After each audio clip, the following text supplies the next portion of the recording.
अच्छा, बिस्मिल्लाहिर्रहमानिर्रहीम। सर, अफसाना पोस की रात जो है ये बुनियादी तौर पर अफसाना कफ़न की जगह निसाब में शामिल किया गया। अफसाना कफ़न पर अगर हम नज़र डालें तो वो देहात के माहौल पे था। बिल्कुल इसी तरह अगर आप अफसाना पोस की रात पर नज़र डालें तो ये देहात के माहौल पर है। लिहाजा इब्तिदा में हम बच्चे को ये बताते हैं कि बुनियादी तौर पर जो प्रेमचंद साहब हैं, मैंने एक और अफसाने का हवाला दिया। ओ लेवल्स के अंदर एक अदद अफसाना हुआ करता था जो हम पढ़ाते थे 2015 तक, ईदगाह, वो भी देहात के माहौल पर था। तो मुंशी प्रेमचंद साहब की जो अफसाने या कहानियाँ हैं उसमें देहात का तस्करा बेइंतहा होता है। उसकी वजह यह कि उनका अपना बैकग्राउंड भी देहात से मुंसलिक था। वो ख़ुद भी देहात से वाबस्ता रहे, वालिदैन भी देहात में काम करते रहे, और उसके बाद जब उन्होंने माशाल्लाह लिखना शुरू किया तो फिर उन्होंने ये तहरीरें लिखते हुए 3 मकासद सामने रखे। पहला मकसद ये सामने रखा कि देहात के जो लोग हैं उनको इज़्ज़त दी जाए। हम देहात के लोगों को देहाती, गंवार, जट, उजड़, मैनरलेस कहते हैं और उनकी रिस्पेक्ट नहीं करते। यानी हमारे तो जुमलों में शामिल है कि यार तुम कैसी जो है वो गंवारों वाली बात कर रहे हो।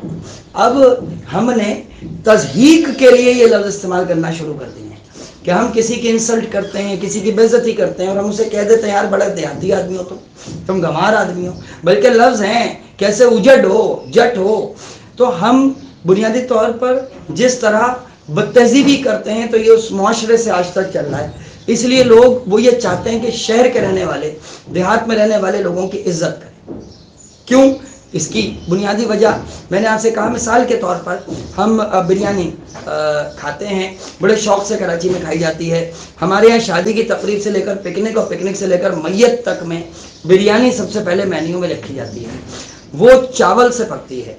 हमने कभी ये ख्याल नहीं किया कि जब हम गर्मा गर्म बिस्तर में सर्दी के मौसम में फूड पांडा से ऑर्डर कर कर गर्म बिस्तर में बैठ कर हम गर्म बिरयानी खाकर उसके जायके पर तबसरा कर रहे होते हैं, हमने कभी ये ख्याल नहीं किया कि उस बिरयानी का चावल एन उस वक्त सर्दी के आलम में कोई किसान घुटनों घुटनों पानी के अंदर खड़े होकर उस चावल को उगा रहा होता है, क्योंकि चावल की फसल पानी में डूब के पैदा होती है और सर्दी के मौसम में पैदा होती है। हम अपनी बिरयानी की तारीफ तो करते हैं, हम कभी ये ख्याल नहीं करते कि वो जो शख्स है जो हमारे लिए इतनी कुर्बानी दे रहा है हम उसको रिस्पेक्ट, इज्जत देना शुरू कर दें। हम उसकी रिस्पेक्ट और इज्जत नहीं करते। याद रखिए, खाडीज़ का सूट 10,000 रुपये का खरीदने वाली खवातीन देहाती की इज्जत नहीं करती, लेकिन उन्हें एहसास नहीं है कि ये कपास वही देहाती उगाता है जिसकी वजह से वो आज खाडीज़ का सूट पहनने के काबिल हुए। मैं टीजेस का कुर्ता पहनता हूँ, गुल अहमद के कपड़े पहनता हूँ, तो फिर मैं कभी भी ये रियलाइज़ नहीं करता कि ये कपास उगाने वाले किसान की अपनी हालत क्या है। मैं उसे वही जट, उजड़ और देहाती और गंवार कहता हूँ। ये वजह है कि वो चाहते हैं कि एक तो उनको रिस्पेक्ट दी जाए, दूसरी वजह यह है कि आप उसके काम को अहमियत दें। याद रखिए सर कि अगर देहात के लोगों ने काम करना छोड़ दिया तो यही 10,000 रुपये का खाडीज़ का सूट 25,000 रुपये का हो जाएगा, यही 300 रुपये की बिरयानी 600 रुपये की हो जाएगी, क्योंकि डिमांड एंड सप्लाई में फ़र्क पड़ जाएगा। आसान लफ्ज़ों में 100 लोग अगर जो है वो खेतों में काम करते हैं और 100 लोग शहरों में खाते हैं तो रोटी 1 रुपये की है। अगर 50 लोग काम करना छोड़ देंगे तो 50 लोगों का आटा पकेगा, लेकिन खाने वाले 100 लोग होंगे, लिहाजा रोटी 2 रुपये की हो जाएगी।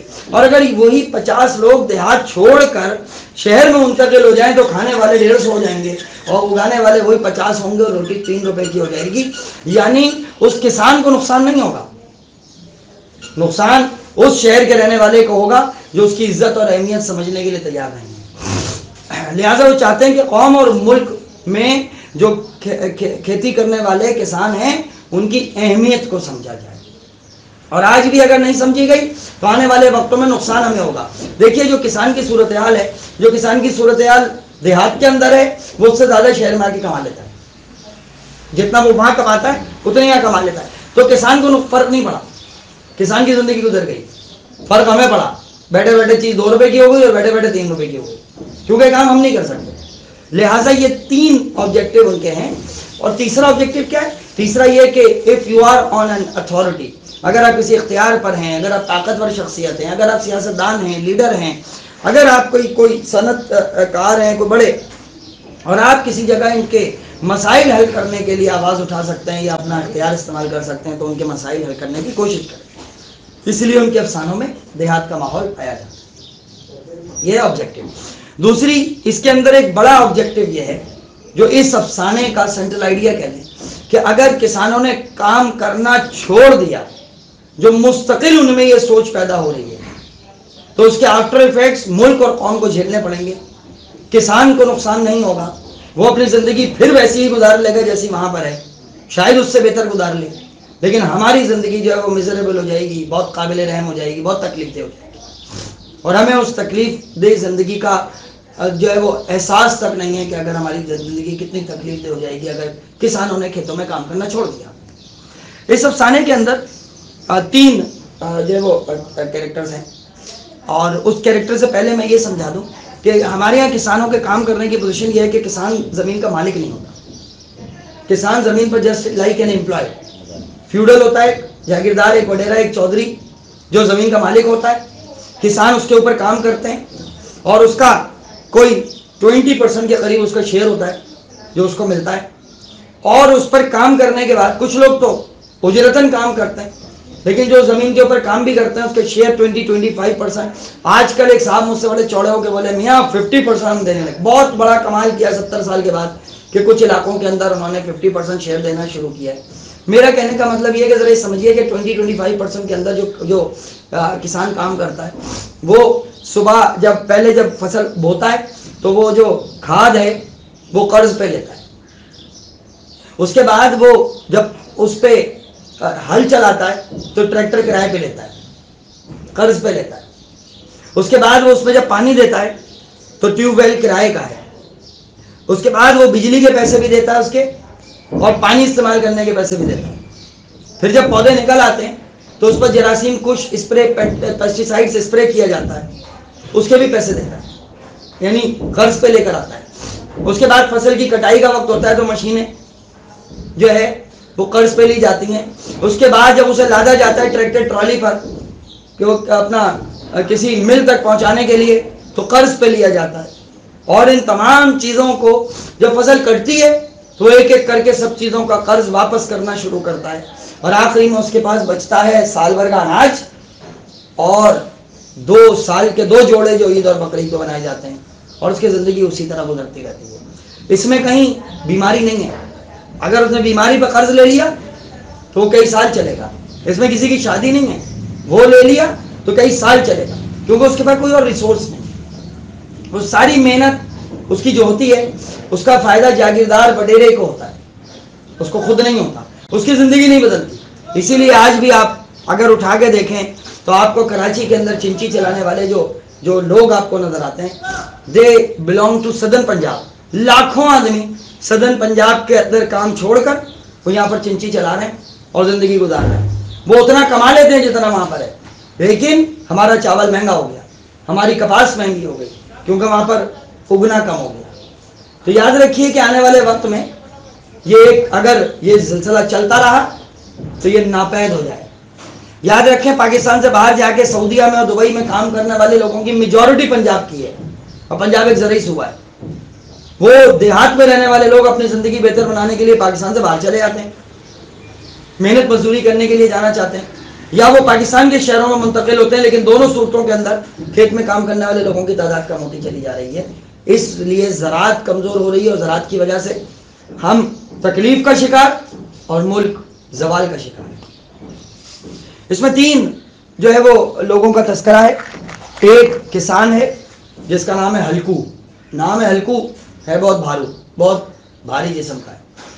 एक उसकी बीवी है मुन्नी बहू, और एक जागीरदार है जिसका नाम है शहना।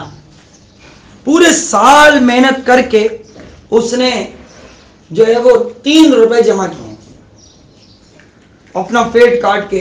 क्यों जमा किए? क्योंकि वो सर्दियों की रात में वो एक चादर खरीदना चाहता है, और वो ये चाहता है कि वो जो चादर खरीदे वो सर्दियों की रात में ओढ़ कर अपने खेत की निगरानी कर सके। याद रखिए सर, लग्जरी के लिए नहीं खरीद रहा, आराम और आसाइश के लिए नहीं, फिर जरूरत के लिए खरीद रहा है कि वो खेत के अंदर उसकी निगरानी कर सके।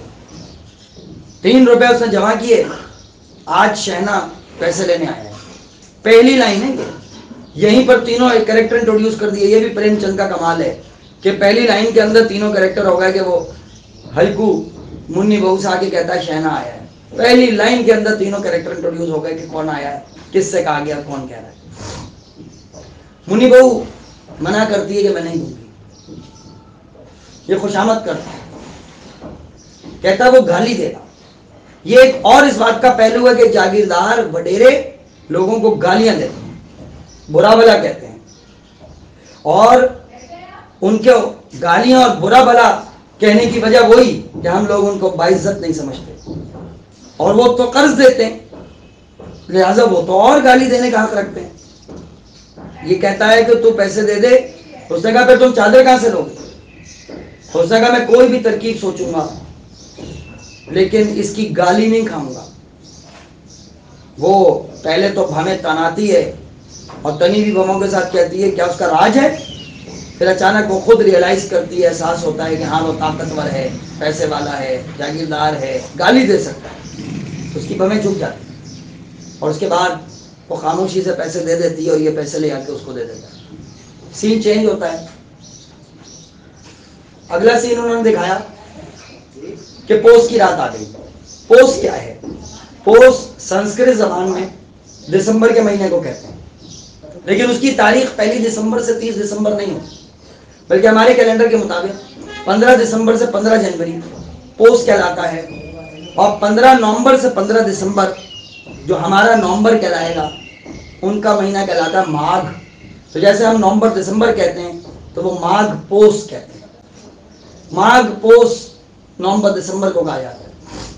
तो दिसंबर का महीना है, ये सर्दी से कांप रहा है, ये एक लकड़ी के पलंग पे लेटा हुआ है, जो पलंग होता है चारपाई, ऊपर जो है वो गन्ने के पत्तों से बना हुआ छपरा है, छोटा सा शेड है, और साथ में इसका एक साथी कुत्ता जबरा, वो कांप रहा है बैठा हुआ।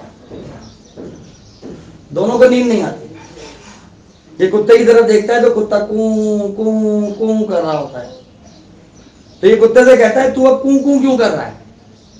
मैं जब आ रहा था तो तू समझ रहा था मैं हलवा पूरी लेने आ रहा हूँ, भागा हुआ चला आया मेरे पीछे, पड़ा रहता घर के अंदर प्याल पे। प्याल मीन गरम बिस्तर, घास का बिस्तर। अब आया है तो मुंह बंद कर। फिर उसके बाद कुत्ता चुप हो जाता है, फिर ये उसकी कमर पर हाथ फेर के कहता है कि कल से मेरे साथ नहीं आना, वरना इस ठंड में ठंडे हो जाओ। फिर उसके बाद कुत्ते से प्यार करते हुए कहता है कल से यहां पर प्याल बिछा दूंगा, उसमें घुस के सोना, फिर तुम्हें सर्दी ना लगी। उसके बाद कहता है सर्दी तो काबू में नहीं आ रही, तो ये उठता है, हुक्का जलाता है। हुक्का जलाता है तो हुक्का जलाते हुए कुत्ते से कहता है चिलम पिएगा? फिर खुद ही कुत्ते की तरफ से कहता है अब इससे होता तो कुछ नहीं है। मतलब ये समझ के जैसे कुत्ते ने समझा, कुत्ते को बताता है देख इससे होता कुछ नहीं है, सर्दी वर्दी कम नहीं होती, बस दिल बहल जाता है। चिलम जलाता है, हुक्का पीता है और लेटता है ये सोच के कि अब मैं उठूंगा नहीं, चाहे कुछ भी हो जाए। लेकिन 1 मिनट भी नहीं लेट पाता, 1 मिनट के अंदर खड़ा हो जाता है, बैठ जाता है, सर्दी के मारे दम निकलने लगता है। ऐसा लगता है कि सीने पर, उसने लिखा है कि सर्दी उसकी छाती पर, उसकी छाती दबा रही है, यानी उसकी सांस रोकने लगी। उठता है, देखता है कुत्ता भी सर्दी में पकड़ा हुआ है, कुत्ते को गोद में बिठा लेता है। ये सोच करके मेरी सर्दी कम नहीं होती, मेरे लिए कुर्बानी देने वाले, मेरी हिफाजत करने वाले कुत्ते की सर्दी कम हो जाएगी। इसको ये सोचकर कुत्ते को गोद में उठाता है तो कुत्ते को एक तो जमीन की सर्दी खत्म होती है, बॉडी की हीट भी मिलती है, दूसरे बाहर की हवा कम होती है, कुत्ते को ऐसा लगता है जैसे वो जन्नत में आ गया। दूसरी बात इसको बहुत खुशी होती है कि मैंने अपने लिए तकलीफ बर्दाश्त करने वाले को मैंने तकलीफ से बचाया। वो कहते हैं कि दोनों, एक को रूहानी खुशी, एक को जिस्मानी खुशी, दोनों बहुत खुश होते हैं। अचानक कुत्ते को खड़ की आवाज आती है, तो ये खेत की तरफ कान उठाता है और भाग जाता है। भौंकता रहता है, आ जाता है, भौंकता रहता है। थोड़ी देर में सोचता है कि यार मैं कहीं से आग जलाऊं, तब सर्दी कम होगी। फिर ख्याल आता है कि करीब जो है एक बाग है, इस बाग में जो है वो एक पत्तियां पड़ी हुई होंगी, उन पत्तियों को बटोरूंगा और फिर आग जलाऊंगा। ये सोचकर हाथ में जलता हुआ उपला उठा के, जो काऊ डंग जलाया जाता है क्योंकि ये चीपेस्ट फ्यूल होता है, वो लेकर चल देता है। रास्ते में अरहर का एक खेत है, उसमें से चंद जो है वो पौधे तोड़ता है, उसे बांधता है, झाड़ू बना लेता है और कुत्ते को कहता है चल भाई हाथ वहीं तापे, ठीक हो जाएंगे तो वापस आके सोएंगे। उसके साथ चला जाता है। थोड़ी दूर जाने के बाद जब उसके पास पहुंचता है तो मतलब बाग के करीब पहुंचता है तो उसे बाग नजर आता है। तो सोचता है कि ऐसा नहीं हो कि कोई मुझे इस बाग में पत्तियां बटोरते देखे तो समझेगा मैं भूत हूं। फिर कहता हो सकता है यार कोई जानवर ही अपनी सर्दी छुपाने यहाँ पर बैठा हो। फिर कहता है कुछ भी होगा, चलते हैं अंदर। बाग के अंदर जाता है, पत्तियां बटोरता है, आग लगाता है। आग लगाता है तो अचानक ये कॉटन की चादर पहना हुआ है हल्की सी, पहले चादर उतारता है, फिर ये उकड़ू बैठा हुआ था, पैर खोलता है, बड़ा खुश होता है।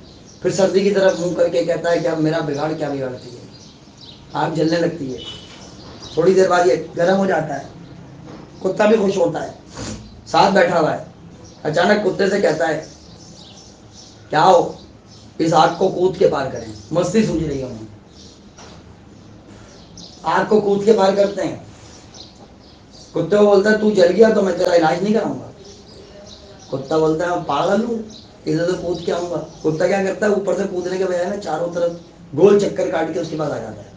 वो उससे बोलता है नहीं नहीं, गोल चक्कर काटने की नहीं, ऊपर से कूद के आओ। फिर कूद कूद के आ जाते हैं। कुत्ता फिर एक चक्कर काट के आ जाता है। इस तरह ये कुछ देर खेलते हैं। फिर सीन चेंज और ये दिखाया गया कि जनाब पत्तियां जल गई और अब आग नीचे मौजूद है, सर्दी बढ़ने लगी दोबारा और इन्होंने चादर ओढ़ ली। अचानक इसको अपने खेत में किसी जानवर के दौड़ने की आवाज आती है। कुत्ता भागता हुआ जाता है, फिर बहुत से जानवरों के दौड़ने की आवाज आती है। कुत्ता भौंकता रहता है, फिर कुत्ते को बुलाता है, कुत्ता नहीं आता। पहले तो ये कहता है कि मुझे सुनता है, शक होता है, फिर कहता है मेरा कुत्ता जानवरों को नोच डाले। कुत्ता भौंकता रहता है और नहीं आता। फिर उसको बाकायदा घास के चढ़ने की आवाज आती है। जब घास के चढ़ने की आवाज आती है तो ये अपने आप को धोखा नहीं दे पाता, हिम्मत करके एक मर्तबा उठने की कोशिश करता है। जैसे ही खड़ा होता है तो कहते हैं कि सर्दी का झोंका बिच्छू के डंक की तरह से टकराया। ये फौरन वापस आके बैठ गया, हिम्मत हार गया और उसके बाद सिर्फ वहीं से बैठे बैठे जानवरों को भगाने की कोशिश करता रहा। हर हर, न जानवर गए, न कुत्ता वापस आया। बिलाखिर ये थोड़ी देर बाद लेट के वहीं पर चादर ओढ़कर सो गया। सुबह मुन्नी बहू ने से उठाया कि तुम यहाँ पड़े हो। उसने कहा मेरे पेट में दर्द हो रहा था। बहाना बनाया। और क्यों बहाना बनाया? ताकि वो बीवी लड़े नहीं कि मैंने पैसे देने को मना किया था तो सर्दी के मारे तुम यहाँ के लेटा। फिर उससे कहता है क्या हुआ? तो कहती है खेत खत्म हो गया। ये जाकर खेत की तरफ देखता है कि दोनों जाते हैं। खेत में एक भी पौधे का नामो निशान नहीं है। फिर वो कहती है मैं इसका लगान ना दूंगी, लगान टैक्स, मैं इसकी मालगुजारी नहीं दूंगी, यानी कर्जा। जाके शहना से कह दे। तो ये कहता है कि शहना को उससे क्या सरोकार, तुम्हारे खेत में आग लगे, जानवर चलें या ओले गिर जाएं, उसे अपनी माल गुजारी और लगान चाहिए। वो कहती है तुम खेती छोड़ क्यों नहीं देते? वो कहता है मैं छोड़ना तो चाहता हूँ, लेकिन किसान का बेटा मजदूरी करे क्योंकि किसान की रिस्पेक्ट ज़्यादा होती है, मजदूर की कम होती है। ये दिल नहीं मानता, इसलिए जितनी भी बर्बादी हो जाए मैं ये काम तो नहीं छोड़ूंगा। उसके बाद वो जबरा की तरफ आवाज़ देता है, जबरा चलें घर। लेकिन जबरा चित पड़ा रहता है, जो ये शो करता है कि कुत्ता सर्दी में खेत की हिफाजत करते करते मर गया और ये वहाँ से फिर अपने खेत की तरफ, अपने घर की तरफ चल देते। इसमें कई जगह पर उसकी बीवी ये कहती है तुम खेती छोड़ क्यों नहीं देते, तुम खेती छोड़ क्यों नहीं देते। ये मेन ऑब्जेक्टिव है कि किसान इस तकलीफ का शिकार है कि वो खेती छोड़ देना चाहता है, और अगर उसने खेती छोड़ दी, जो मैंने आपसे शुरू में कहा, तो इसका नुकसान किसान को कम होगा, क्योंकि वो तो इतने तो कमाई लेगा जितने वो खेती से कमाता है, लेकिन उसका नुकसान मुल्क और कौम को ज़्यादा होगा। और यही इसका ऑब्जेक्टिव है और यही चीज़ उन्होंने समझाई है। किसानों की हालत जार क्या है, किसानों की बीतती क्या है, किसानों की ज़िंदगी कैसी है, किसानों की खेती छोड़ देने से किसान को क्या नुकसान है, मुल्क और कौम को क्या नुकसान है, और आने वाले वक्त में एक ज़रूरी मुल्क के अंदर अगर ज़राअत की तरफ की तवज्जो नहीं दी गई तो आने वाला वक्त है वो जागीरदारों के उरूज का और मुल्क के ज़वाल का वक्त होगा।